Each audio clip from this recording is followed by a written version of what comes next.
இன்னைக்கு variety rice ஒன்று பண்ண போகிறேன். மோஸ்ட்லி நிறைய பேருக்கு இந்த ரெசிபி தெரிஞ்சிருக்கும். ஒவ்வொருத்தங்க ஒவ்வொரு ஸ்டைலில் பண்ணுவாங்க.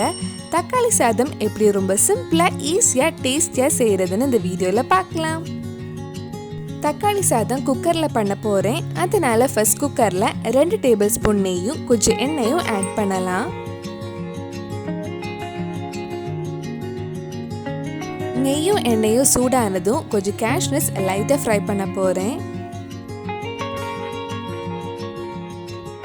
கேஷ்யூஸ் கொஞ்சம் ஃப்ரை ஆனதும் இதில் ஒரு பிரியாணி இலை, சின்ன பீஸ் பட்டை, 3 கிராம்பு, 3 ஏலக்காய், 1/2 டீஸ்பூன் சோம்பு ஆட் பண்ணலாம். இது ஒரு 2 நிமிஷம் கிட்ட லைட்டாக வதக்கலாம். இது கொஞ்சம் வதங்கினதும் இதில் 20 பல் பூண்டு ஆட் பண்ணுறேன். பூண்டு மெல்லிசா நீளமாக கட் பண்ணிக்கோங்க. பூண்டு கொஞ்சம் வதங்கினதும் இதில் நீளமாக கட் பண்ண 2 வெங்காயமும் சேர்த்து வதக்கலாம். வெங்காயம் நல்ல பொன்னிறம் ஆகிற வரைக்கும் வதக்கணும்.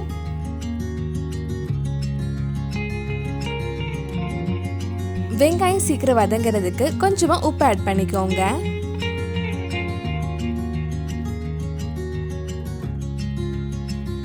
வெங்காயம் கொஞ்சம் வதங்கினதும் இதில் கொஞ்சம் புதினாவும் சேர்த்து வதக்கலாம். வெங்காயம் வதங்குற டைம்ல நம்ம இந்த தக்காளி சாதத்துக்கு தேவையான தக்காளி அரைச்சு எடுக்கலாம். நான் 4 தக்காளி எடுத்திருக்கேன். அது மிக்ஸி ஜார்ல போட்டு இந்த மாதிரி நல்லா ஸ்மூத்தா அரைச்சு எடுத்துக்கோங்க. வெங்காயம் நல்லா வதங்கி இருக்கு. இப்போ நம்ம அரைச்சு வச்சிருந்த தக்காளி இதில் ஆட் பண்ணலாம். இதெல்லாம் சேர்த்து ஒரு வாட்டி மிக்ஸ் பண்ணிக்கோங்க. இதில் 1 டீஸ்பூன் மிளகாய் பொடி, கலருக்காக 1 teaspoon Kashmiri chilli powder, 1 teaspoon மல்லிப்பொடி ஆட் பண்ணுறேன்.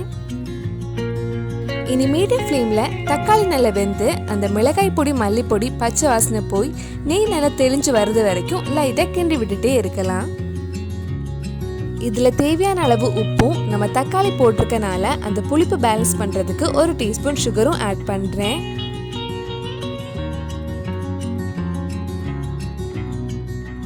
இது வேகிற டைமில் அரிசி வேக வைக்கிறதுக்கு தண்ணி லைட்டாக சூடு பண்ணி வச்சுக்கோங்க. நான் 2 கப் அரிசிக்கு 4 கப் தண்ணி சூடு பண்ண வச்சுருக்கேன். 1 கப் அரிசிக்கு 2 கப் தண்ணி அளவில் எடுத்திருக்கேன். இப்போ இது ரெடி ஆயிடுச்சு. இனி அரிசி இதில் போடலாம். நான் 2 கப் ஜீரக சம்பா அரிசி 30 நிமிஷம் ஊற வச்சு நல்லா வாஷ் பண்ணதுக்கப்புறம் ஆட் பண்ணியிருக்கேன். இது ஒரு வாட்டி நல்லா மிக்ஸ் பண்ணதுக்கப்புறம் நம்ம சுடு தண்ணி ஊற்றி வேக வைக்கலாம்.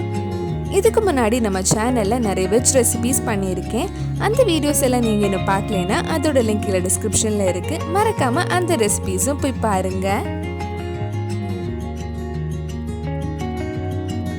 தண்ணி ஊற்றி மிக்ஸ் பண்ணதுக்கப்புறம் டேஸ்ட் பார்த்துட்டு தேவைப்பட்டால் கொஞ்சம் உப்பு ஆட் பண்ணிக்கோங்க.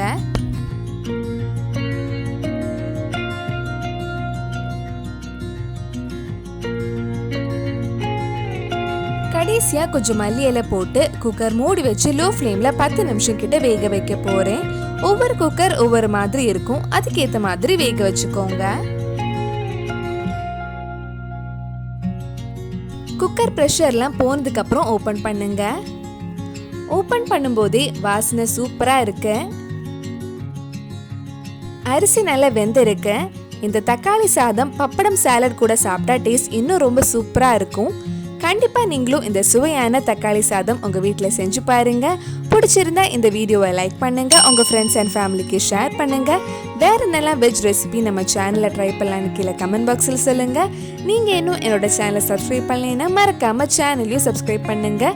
கூடவே அந்த பெல் ஐக்கனையும் ப்ரெஸ் பண்ணா நான் புது வீடியோ போட்ட உடனே உங்க ஃபோனுக்கு நோட்டிஃபிகேஷன் வந்துடும்.